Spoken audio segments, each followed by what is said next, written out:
অভিভাবক মণ্ডলী এবং সুপ্রিয় দর্শকবৃন্দ সকলকে স্বাগত জানাই। আসসালামু আলাইকুম। আমি অষ্টম শ্রেণীর শিক্ষার্থী আবিবা সিদ্দিকা। আমার দল নিয়ে উপস্থিত হয়েছি। এখানে আমার দলের সদস্যদের মধ্যে রয়েছে আদর রানা নিসা, সামিয়া আক্তার, রসিনা রোহামা। আজকে আমরা যে রোবটটি প্রদর্শন করতে এসেছি এটি একটি চলন্ত খাবার টেবিল। এর নাম হলো রোবোডাইন।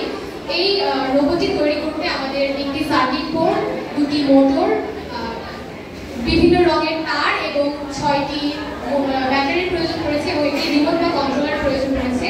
এই রোবটটি তৈরি করতে আমাদের প্রথমেই সাদা এবং লাল রঙের তারটি সার্কিট বোর্ডের সঙ্গে যুক্ত করা লেগেছে, যা মূলত ব্যাটারি থেকে মোটর এবং সার্কিট বোর্ডে বিদ্যুৎ সরবরাহ করে। এবং এরপরে নীল, হলুদ এবং সবুজ রঙের তারটি আমরা চাকার মোটর নিয়ন্ত্রণের জন্য ব্যবহার করেছি, যা বাম এবং ডান দিকের মোটরগুলোকে নিয়ন্ত্রণ করে।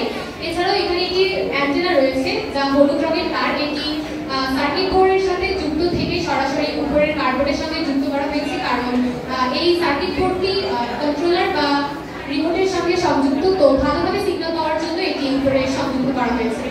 এই রোবটটির একটি উপকারিতা হলো এটি শুধু সামনে এবং পিছনে নয়, এটি ডান বাম সব দিকেই যেতে পারে এবং এটি আমরা বিভিন্ন রেস্টুরেন্ট বা বৃদ্ধ প্রতিবন্ধী লোকেদের সাহায্য করার জন্য ব্যবহার করতে পারি।